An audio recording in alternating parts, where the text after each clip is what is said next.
On va commencer aujourd'hui une nouvelle série sur la foi, avec cette question, c'est quoi la foi? Et le titre de mon message aujourd'hui, c'est « Je choisis la foi ». Rien n'est plus commun que le mot « foi », surtout dans une église. On a des répertoires de chants sur la foi. Il y a des textes bibliques sur la foi. Dans nos conversations, on emploie le mot « foi ». On parle très souvent entre nous de foi. Il faut avoir la foi. Ou il faut garder la foi. Ou tu manques de foi. Ou lui ou elle sont des hommes ou des femmes de foi. Mais c'est quoi la foi? Pour certains, c'est un concept un peu nébuleux, la foi. Parce que, je l'avoue, en tant qu'orateur, en tant que prédicateur, ce n'est pas toujours simple d'expliquer ce qu'est la foi. Je pourrais vous poser la question ce matin, pour vous, c'est quoi la foi? Gardez vos réponses, parce que vous pourriez être contredit dans ce que je vais détailler dans quelques instants, et je ne voudrais pas vous mettre dans l'inconfort. Je sais qu'il y a quelques définitions dans la Bible, une ou deux sur la foi, et peut-être que la plus connue, c'est Hébreux 11, verset 1, où il est dit ceci: « Or, la foi est une ferme assurance des choses qu'on espère, une démonstration de celles qu'on ne voit pas. » Oui, c'est une définition, mais je pense qu'on a besoin bien plus qu'une définition théologique pour comprendre la foi. On peut s'en contenter de cette définition, mais je pense qu'il faut aller beaucoup plus loin que cela. D'ailleurs, c'est pour cette raison que dans la Bible, il y a très peu de définitions de la foi. Il y en a une ou deux et celle-ci en fait partie. Par contre, il y a beaucoup de versets qui illustrent la foi. Parce que la foi, avant tout, c'est quelque chose de pratique. On commence à comprendre la foi quand elle a une implication concrète dans ma vie de tous les jours. On commence à comprendre la foi quand on a devant nous des exemples pratiques. C'est pour ça que Jacques va dire « La foi sans l'action, la foi sans la pratique, ça ne sert à rien. » Et je vais le dire d'une autre façon, c'est un gadget. Est-ce que la foi est un gadget pour moi? Est-ce que la foi, c'est quelque chose que je peux revendiquer comme cela, que je peux annoncer comme cela, ou la foi est bien plus que cela? La foi, c'est quelque chose de pratique pour moi, c'est quelque chose que je peux impliquer régulièrement dans ma vie. C'est important. Alors on va voir ensemble, dans un premier temps, ce que la foi n'est pas. C'est pour ça que je vous ai dit, gardez vos réponses. Ça pourrait vous mettre dans l'inconfort quand je vais dire ce que n'est pas la foi. Pardon. La foi, ce n'est pas seulement croire en Dieu. Et je suis sûr que vous l'aviez, cette définition. C'est quoi la foi? C'est croire en Dieu. Ça veut dire que la foi, ce n'est pas uniquement croire en Dieu. Jacques va le dire aussi, encore lui, encore sévit. Il dit, même les démons croient en Dieu. Mais ce n'est pas pour ça qu'ils ont la foi. C'est un bon début, mais ce n'est pas suffisant. Deuxièmement, la foi, ce n'est pas de l'optimisme. L'optimisme, c'est un trait de caractère qui permet de regarder les choses du bon côté. Je préfère les personnes optimistes que pessimistes. Je préfère les gens qui voient la vie du bon côté que de broyer du noir tout le temps et partout. Mais encore une fois, l'optimisme n'est pas la foi. J'aime dire que les optimistes ont inventé l'avion et que les pessimistes ont inventé le parachute. Les deux sont nécessaires, on est d'accord? Mais c'est deux façons de regarder la vie, deux manières de regarder la vie sous des angles différents. La foi, ce n'est pas non plus nier la réalité. Il existe une pratique où il ne faut pas dire que l'on a des problèmes ou que l'on est malade, parce que ça serait confesser son problème et du coup, ça serait un manque de foi. Alors je vais vous le dire tout net, je ne comprends pas ce concept. Je ne comprends absolument pas ce concept. Je sais que je l'ai entendu, je sais que même des personnes me l'ont dit parfois à la fin du culte, pasteur, il faut pas dire des choses négatives, ou il ne faut pas dire que vous avez des problèmes, parce qu'en disant que vous avez des problèmes, vous confessez votre problème, et c'est une preuve que vous manquez de foi. Je le confesse, j'ai dans la vie des problèmes. Pour moi, nier la réalité, ce n'est pas une preuve de foi, c'est de la superstition. C'est comme ne pas dire sur un bateau le mot lapin. Vous saviez qu'il ne fallait pas dire sur un bateau le mot lapin? Ce sont des croyances. C'est une superstition. Ça remonte à des temps passés où, à cette époque-là, on partait parfois plusieurs mois en bateau, il fallait bien emmener de la nourriture et il arrivait qu'on amenait des animaux vivants et entre autres des lapins. Et il y a eu des catastrophes avec des lapins parce que les lapins mangeaient les cordages et aussi grignotaient la coque et il y a eu des naufrages. Et depuis ce jour-là, on a dit les lapins portent malheur sur les bateaux. Et on dit, surtout, il ne faut pas dire le mot lapin. Parce que si tu dis le mot lapin, il va t'arriver une catastrophe. Eh bien, j'ai l'impression que quand on nie la réalité, c'est la même chose. C'est de la superstition. Dire qu'on a des problèmes alors qu'on a vraiment des problèmes, ce n'est pas un problème. La foi demande du réalisme. Vous êtes toujours là? Écoutez bien aussi ceci, la foi n'est pas l'obéissance. Il y a longtemps que j'ai compris que ma responsabilité de pasteur n'était pas d'amener les croyants à obéir, mais à croire. Oh, on touche quelque chose d'intéressant là. C'est ce que j'appelle régulièrement savoir prendre la vie dans le bon sens, la vie chrétienne dans le bon sens. Je prends un exemple, vous allez très bien me comprendre. Dans le code de la route, quand vous prenez une voie à sens unique à l'envers, c'est que vous êtes dans un sens interdit. D'accord? Et quand on est dans un sens interdit, forcément, ça va mal se terminer puisqu'on va avoir une sanction. S'il y a un gendarme qui nous a vus, bien entendu. On va être sous la condamnation. Et dans la vie chrétienne, quand on prend la vie chrétienne du mauvais côté, pas dans le bon sens, on va forcément sous la culpabilité, la condamnation et la sanction. C'est pour ça qu'il est toujours important de prendre la vie chrétienne toujours dans le bon sens. Et encore une fois, la foi, ce n'est pas l'obéissance. Je n'ai pas à vous enseigner l'obéissance, j'ai à vous enseigner la foi. Et c'est la foi qui conduit à l'obéissance. Vous êtes là? Très souvent dans les églises, nous parlons de Jésus avec une mentalité de l'Ancien Testament. Nous abordons l'Évangile avec des fais ceci, fais cela, obéis à ceci, obéis à cela.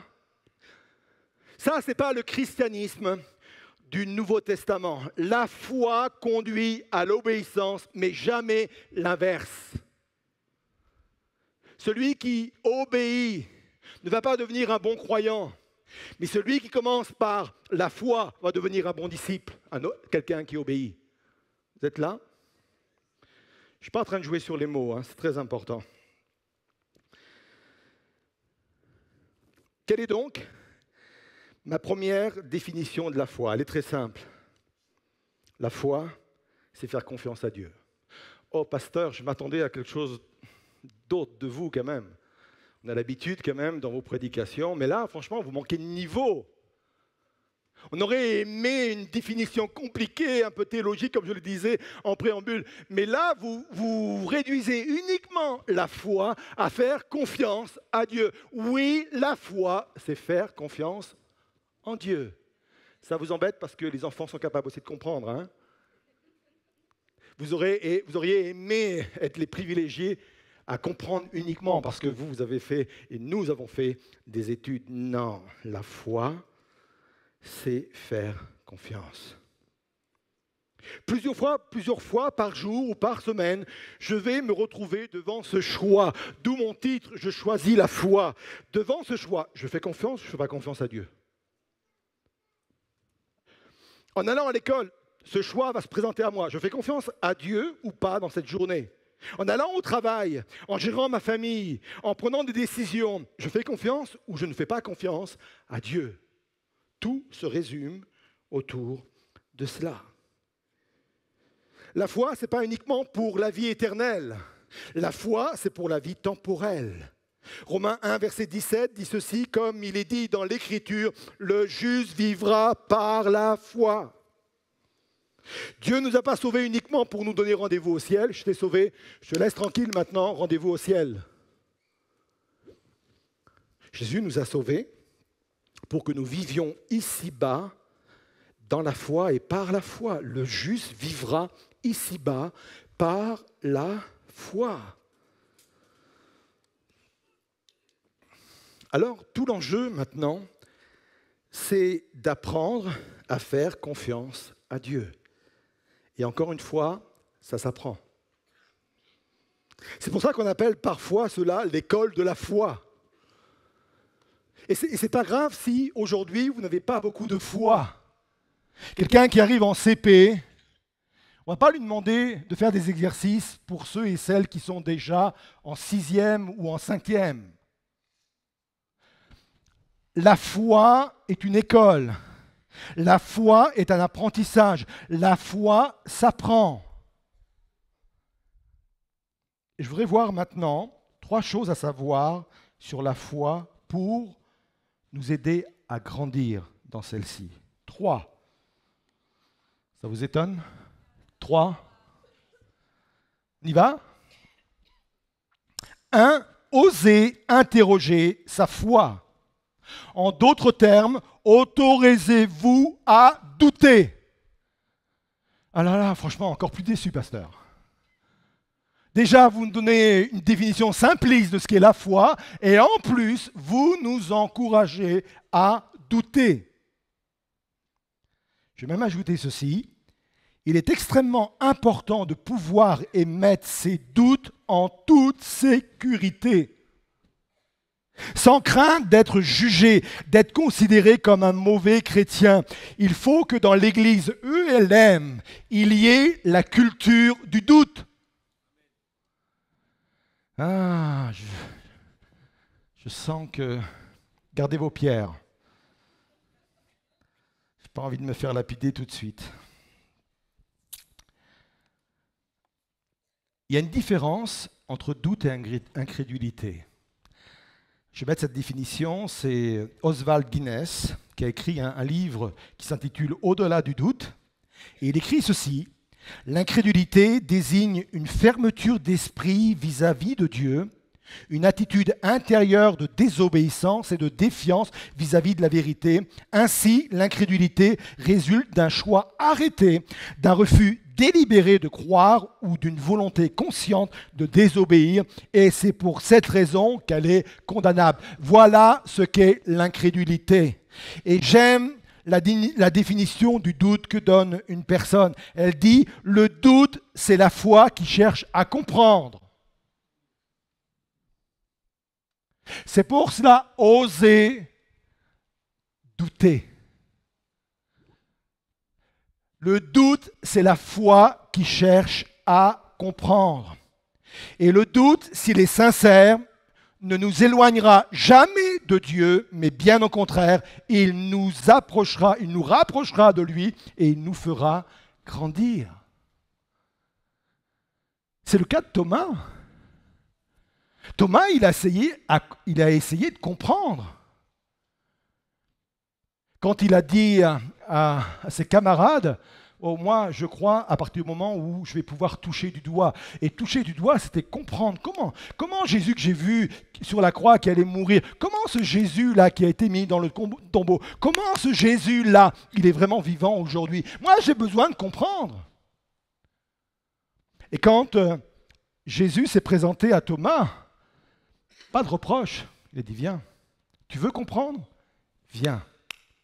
Touche les trous qui sont dans mes mains et touche là ce qui a été percé dans mon côté. Viens, tu veux comprendre? Je t'offre le fait de comprendre que je suis bien vivant et que tout ce que j'avais annoncé avant ma mort, c'est bel et bien réalisé. Tu veux comprendre? Touche. Et qu'est-ce qui s'est passé? Thomas a grandi dans sa foi. Et quand vous lisez même les livres d'histoire sur Thomas, qui est mort en Inde d'une façon extraordinaire, et il a la réputation là-bas en Inde d'avoir été un homme de foi, de grande foi. Et les doutes l'ont permis à devenir un homme de foi. Le doute, c'est la foi qui cherche à comprendre. Oswald Chambers, vous notez mon accent anglophone, a dit ceci: le doute n'est pas toujours le signe qu'une personne a tort, c'est peut-être le signe qu'elle réfléchit. Vous savez que réfléchir, c'est autorisé dans la foi. C'est parfois même très conseillé. Et parfois, si on avait réfléchi, on ne serait peut-être pas dans la situation où on se trouve aujourd'hui. La foi, le doute, c'est aussi réfléchir. Premier point, 3 choses qu'il faut savoir sur la foi pour grandir en elle. Premièrement, oser interroger sa foi. Deuxièmement, la foi n'est pas rationnelle, elle est relationnelle. La foi ne se développe pas par la raison, même si elle peut être amorcée par la raison. Je connais beaucoup de personnes qui ont découvert la foi d'abord par la raison. Et ce n'est pas interdit, encore une fois, d'être intelligent. Ce n'est pas interdit de réfléchir. Ce n'est pas interdit de se poser des questions. Mais la foi ne se développe pas ensuite par la raison, mais par une relation. De Timothée 1, verset 12, dit ceci, je choisis la version Semeur, « Je sais en qui ?» Pas en quoi. Je sais en qui j'ai mis ma confiance. C'est une relation avec le qui, pas une relation avec le quoi.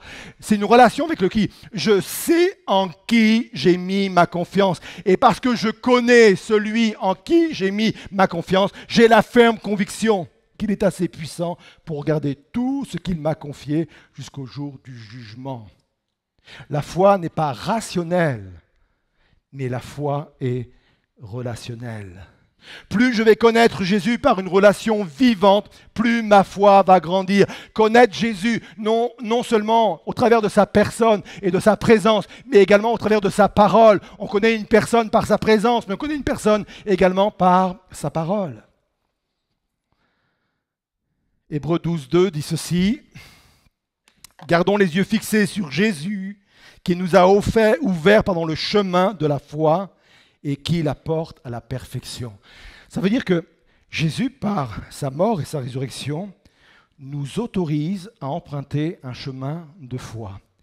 Non seulement il ouvre, il inaugure la voie pour vivre un chemin de foi, mais il dit c'est lui qui va la rendre parfaite, qui va la faire grandir, qui va permettre à ce que cette foi devienne de plus en plus mature. C'est lui, Jésus, en gardant les yeux sur lui, en le contemplant, en l'élevant, en le glorifiant, en le connaissant de mieux en mieux. C'est ça qui va faire grandir en moi Jésus et la foi qui va avec. C'est pour cela qu'on aime élever la personne de Jésus dans ce lieu. Parce qu'il y a un autre domaine qui est très intéressant, c'est que plus je vais élever Jésus, plus je vais le rendre grand à mes yeux, plus je vais le rendre puissant à mes yeux, plus ma foi va grandir. Il faut sortir le petit Jésus de la crèche pour le mettre sur le trône, l'élever, le glorifier, et plus je vais l'élever, plus je vais le rendre grand, plus ma foi va grandir.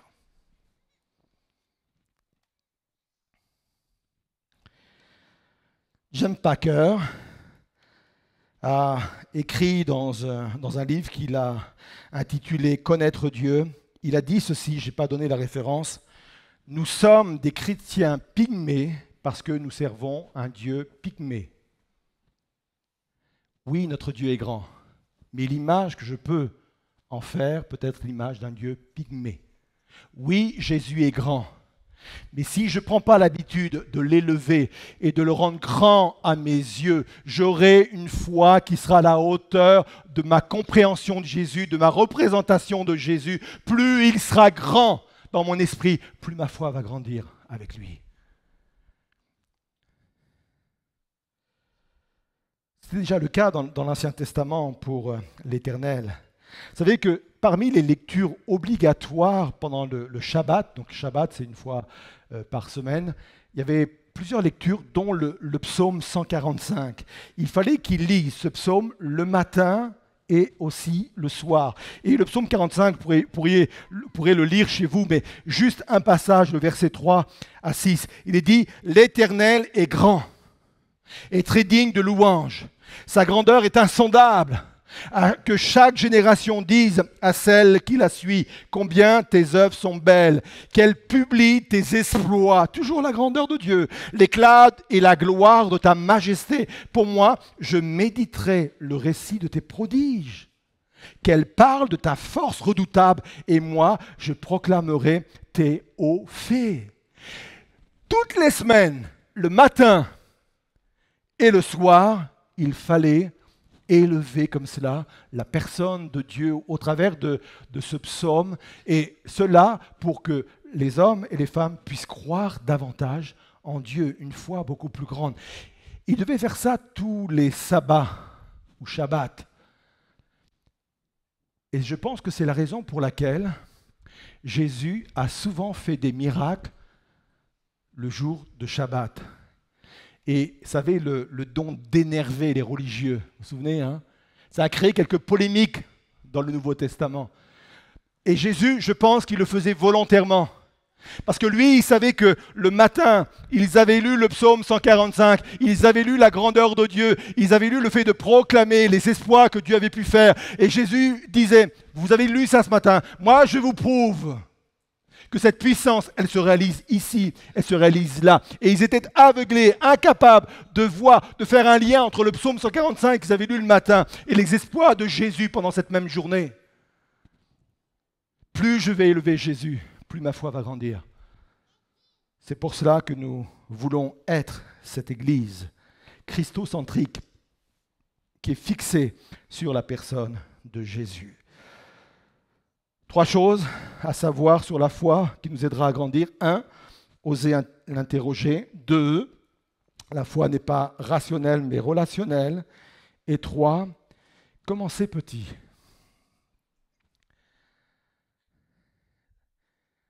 Vous avez remarqué que Jésus n'a jamais dit que pour déplacer un grain de sénévé, il fallait avoir la foi comme une montagne. Ça aurait été déjà un espoir. Tu sais, il y a un grain là, et bien ce grain-là, je peux le déplacer de là à là. Mais pour ça, il faut que tu aies une grosse foi comme la taille d'une montagne. Par contre, Jésus a dit l'inverse. On va quand même le lire pour que ce soit bien souligné. Matthieu 17, verset 20. Vraiment, je vous l'assure, si vous aviez de la foi, même si elle n'était pas plus grosse qu'un grain de moutarde ou un grain de sénévé, vous pourriez demander à cette montagne, déplace-toi d'ici jusque là-bas, et il le ferait. Comment c'est petit? À plusieurs reprises, Jésus va dire à ses disciples, gens de peu de foi. Vous vous souvenez de ça? Pendant la tempête, et même quand Pierre a marché sur l'eau et à un moment donné il va couler, Jésus va lui donner cette parole, homme de peu de foi. Et très souvent, on a pris cela comme un reproche. Jésus, il a repris sévèrement les disciples, il a repris sévèrement Pierre, parce qu'ils ont manqué de foi. La preuve, il les a traités de gens de peu de foi ou hommes de peu de foi. Êtes-vous sûrs ou sommes-nous sûrs que c'est un véritable reproche? Moi, je ne pense pas. Jésus ne peut pas se contredire. S'il dit d'un autre côté, il suffit d'avoir un tout petit peu de foi pour déplacer une montagne, il ne va pas leur reprocher plus tard n'avoir eu qu'un petit peu de foi, gens de peu de foi. En fin de compte, ce que Jésus était en train de leur dire à ce moment-là, tu sais, le peu de foi que tu avais, tu aurais pu t'en servir. Pierre, le peu de foi que tu avais, peut-être que toi tu le trouves ridicule ce peu de foi. Peut-être qu'à tes yeux c'est rien par rapport à d'autres, par rapport à Jean, par rapport à d'autres disciples, par rapport à moi. Peut-être c'est ridicule. Mais moi je te dis que tu as manqué de foi parce que le peu de foi que tu as aurait pu t'aider à marcher sur les eaux. Commence avec ce que tu as. Commence. Commence. Il y a des personnes qui n'osent pas faire des expériences avec Dieu parce qu'ils pensent qu'ils n'ont pas assez de foi. Ils ne sont pas autorisés à avoir la foi pour faire des expériences. Ils ont l'impression que la jauge de leur batterie, vous savez, c'est comme, ils sont peut-être à 30% ou à 10%, mais avec 10%, je peux dépasser des montagnes, moi. Il suffit d'oser simplement s'en servir. Je vais m'arrêter là et on continuera les fois prochaines. Mais je voudrais qu'on puisse inviter, je vais conclure, je voudrais qu'on puisse réfléchir au fait que ce matin, j'ai peut-être et j'ai sans doute besoin de commencer à croire. Pas à croire de la façon dont peut-être on m'a enseigné, ou de la façon dont j'ai perçu, moi, ce que pouvait être la foi, ou peut-être des fausses croyances, des choses qui ne sont pas vraies. J'ai besoin peut-être de grandir ce matin dans une foi qui va me permettre d'être pratique, qui va me permettre de venir me rejoindre dans mon quotidien et de commencer à vivre quelque chose avec Dieu. Je voudrais vous inviter à vous lever à votre place. Et je vais faire vraiment un appel où je vais demander à plusieurs de peut-être prendre position par rapport à des situations. Je choisis la foi. J'ai encore beaucoup de choses à comprendre sur la foi et on verra dans les semaines à venir plusieurs implications de la foi d'une façon très pratique et très concrète. Mais aujourd'hui, je réalise qu'il me faut bien commencer quelque part. Plusieurs choses. Peut-être que pour moi, la foi se résumait simplement à croire en Dieu. Je crois en Dieu. Oui, je crois qu'il y a quelque chose, je crois qu'il y a quelque chose au-dessus de tout ça, je crois, oui. Mais j'ai besoin de comprendre que la foi, c'est bien plus que croire en Dieu. J'ai besoin de comprendre que la foi, c'est quelque chose qui va venir me rejoindre dans ma vie de tous les jours, et pourquoi pas aujourd'hui. La foi, c'est je veux faire confiance à Dieu. Pas uniquement pour aller au ciel, mais je veux faire confiance à Dieu maintenant, aujourd'hui, dans mon quotidien. Je veux faire confiance pour la semaine qui va s'ouvrir. Je suis étudiant, étudiante. Je fais confiance à Dieu pour l'emploi que je vais devoir gérer cette semaine, mon travail que je vais devoir gérer. Je fais confiance à Dieu. Je choisis de lui faire confiance. Je veux lui faire confiance par rapport à cette montagne qui est devant moi. Et cette montagne, elle me dépasse tellement. J'en vois même pas le bout, j'en vois même pas le sommet, tellement que cette montagne est grande. Et une définition théologique de la foi ne peut pas venir m'aider à utiliser ma foi contre ce qui me dépasse. Je veux commencer ce matin à choisir la foi. Je veux choisir la foi. Je veux que cette foi vienne faire la différence. Je veux que cette foi me permette de vivre ce matin des choses que je ne pourrais pas vivre sans elle. Alors si quelqu'un sent dans son cœur qu'il a besoin ce matin de commencer par la foi, commencer à mettre sa foi en action. Peut-être que vous êtes devant un défi, peut-être que vous êtes quelque chose qui sont, voilà, ça peut être sur le plan des études, sur le plan familial, sur le plan du travail, sur le plan financier, que sais-je. J'ai besoin, j'avais jusque-là peut-être laissé Dieu en dehors de toutes ces situations, mais aujourd'hui, je choisis de faire confiance à Dieu dans un domaine précis. Je ne veux pas rester sur des généralités, mais dans un domaine précis. Si quelqu'un sent dans son cœur ce matin que Dieu lui demande là par rapport à cette situation. Fais-moi confiance. Choisis de me faire confiance. Choisis la foi. Et n'attends pas d'avoir une foi suffisante pour cela, mais commence maintenant. Je choisis la foi. Et pendant que le groupe de louanges va interpréter ce chant qui nous invite justement à faire confiance à Dieu, qui nous invite à choisir la foi en toutes circonstances, de choisir la foi dans ce que Dieu nous a promis. Pendant ce temps-là, venez sur le devant. Je crois à l'importance de mon implication personnelle. Je crois à l'importance de prendre position devant Dieu par rapport à ce qu'on vient d'entendre, par rapport à nos situations. Je crois à l'importance de nous démarquer devant Dieu et de dire « Seigneur, je choisis de te faire confiance. » Ce matin, en me levant, cette situation me faisait trembler. Je choisis de te faire confiance. J'appréhende cette semaine. Je choisis de te faire confiance. J'appréhende l'avenir, j'appréhende cette année 2024 parce qu'elle commence déjà mal et il y a des échéances qui me font déjà peur. Je choisis de te faire confiance. Je choisis. Seigneur, il y a eu un événement terrible dans ma vie, Seigneur, et jusqu'à maintenant, je n'arrive pas à voir le sommet de cette montagne, tellement c'est quelque chose qui m'est tombé dessus. Je ne l'ai pas cherché, je ne l'ai pas provoqué, mais ça me tombe dessus. Je choisis de faire confiance. Je choisis. Je commence à engager ma foi. Dieu n'attend pas de toi une grande foi.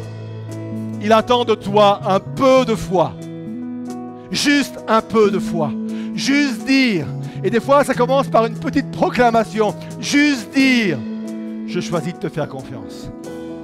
Mais réellement, Seigneur, je réalise maintenant que j'ai besoin de trancher dans cette affaire. Je décide de te faire confiance. Alors, approchez-vous encore sur le devant. Ne restez pas dans les rangs. Venez plus près devant là. Venez. Voilà. Occupez vraiment toute la place. On va chanter ce chant et je vais revenir avec vous après pour prier avec vous et prier pour vous. Parce que je crois que ce matin, des foi, si petites soient-elles, vont affronter des montagnes.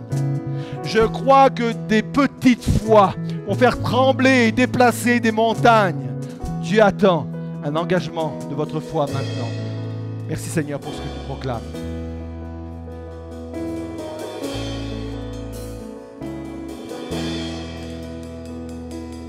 Les ténèbres devant moi n'ébranleront pas ma foi. La lumière de ta parole demeure en moi et ta voix brise le silence. Elle fortifie mon espérance. La beauté de ta parole est ma puissance. Non, rien ne pourra m'arrêter. Oh Dieu, je crois en toi. Je me confie en toi. Tout ce que tu as promis, tu peux l'accomplir. Tu peux l'accomplir.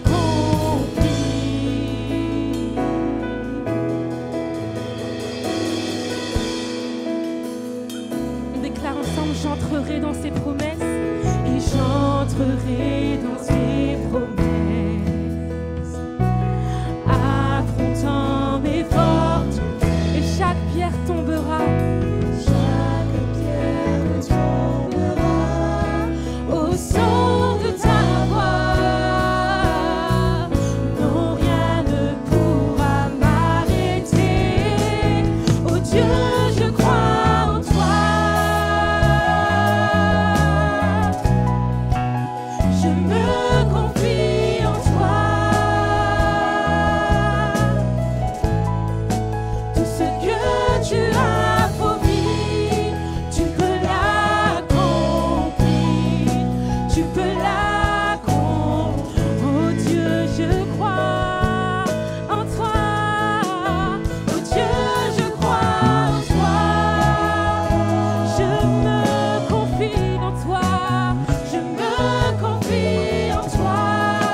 je continuerai de te glorifier, gardant tes promesses en mon cœur.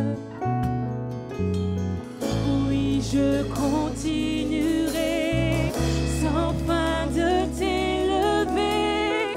En toi, je suis plus que vainqueur. Je donnerai l'honneur à mon Dieu, mon Sauveur, qu'importe ce que voient mes yeux, car je sais qu'il est vivant, il est le Tout-Puissant, celui qui siège dans les cieux, et je continuerai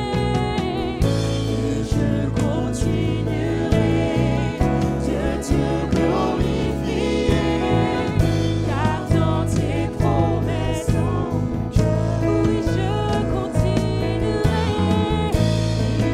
continuerai sans fin de t'élever.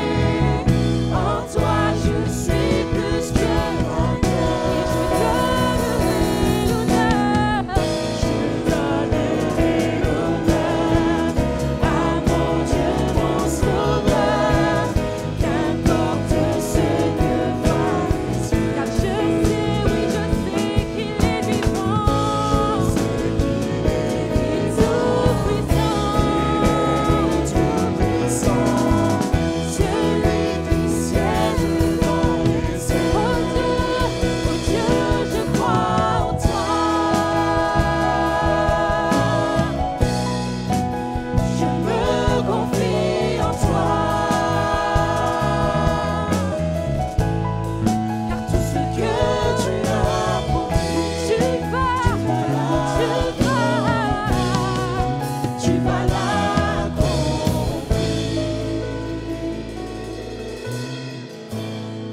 Il y a cette parole qui résonne dans la tête et le cœur de plusieurs ce matin. Certains ou certaines personnes sont déjà avancées, d'autres sont restées déjà à leur place. Ce type de parole est « t'as pas le droit au chapitre, toi ». Parce que t'as pas assuré en fin de compte. T'as pas assuré. T'as pas le droit au chapitre parce que t'as pas démontré par ta façon de faire, par ton obéissance, t'as pas démontré que tu es digne de recevoir quelque chose de Dieu. De telles paroles résonnent dans les cœurs de ceux et de celles qui sont sur le devant. De telles paroles résonnent dans le cœur de ceux et de celles qui sont restés à leur rang. De telles paroles résonnent dans le cœur de ceux et de celles qui sont devant leur écran. Tu n'as pas le droit au chapitre. C'est pas pour toi, ça. Ce moment-là n'est pas pour toi. Je voudrais rappeler cette vérité. L'obéissance ne conduit pas à la foi, c'est la foi qui conduit à l'obéissance. Et ce qui est plus important ce matin, c'est ta foi. C'est la foi que tu mets dans ce que Dieu est capable de faire. C'est la confiance que tu veux abandonner, que tu veux manifester devant Dieu. Et je t'invite à faire taire ce type de raisonnement au plus profond de toi. Je t'invite à ne pas mépriser le peu de foi que tu as. Je t'invite à ne pas mépriser cette foi si imparfaite qu'il y a en toi. Mais engage-la maintenant. Pose cette mise devant le Seigneur. Pose cette foi devant le Seigneur. Engage maintenant. Choisis maintenant avec le peu de foi que tu as. Choisis maintenant de faire confiance à Dieu. Je vais prier pour vous afin que la foi puisse être agissante et que ce que le Seigneur a pu promettre se réalise. Il attend votre foi. Mais je veux, par ma prière, venir consolider votre foi.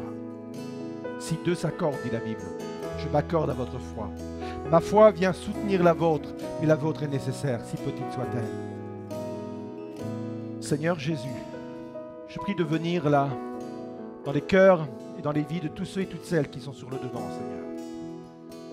Ils engagent leur foi, ils engagent le fait de te faire confiance. Ils ont peut-être des défis, des choses qui leur font peur, des choses qui les attendent demain, dès demain, Seigneur, ou dans la semaine, Seigneur Jésus.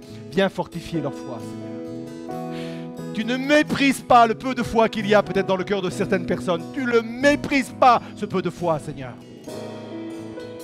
Mais tu l'accueilles, tu l'acceptes. Tu les considères comme des hommes et des femmes de foi à partir du moment où ils commencent à te faire confiance maintenant, Seigneur. Seigneur, la foi vient de ce qu'on entend et ce qu'on entend vient de ta parole, Seigneur. Ta parole déclare que tous ceux et toutes celles qui mettent en toi leur confiance ne seront jamais déçus, Seigneur. Tu n'es point un Dieu pour mentir, Seigneur. Tu n'es point un Dieu pour tromper. La tromperie n'est pas dans ton cœur. Seigneur, viens les bénir, Seigneur, et viens fortifier en eux la foi. Et je proclame que cette foi, quelle qu'elle soit, est capable de déplacer des montagnes, Seigneur. Les montagnes, Seigneur, sont déplacées. Les montagnes sont déplacées. La confiance en toi grandit. Et cette foi qui grandit permettra d'engager d'autres victoires, d'autres parcours, d'autres destinées. Je veux le proclamer maintenant dans le nom de Jésus. Et on proclame tout à nouveau que ce que Dieu promet, il le réalise. Alléluia.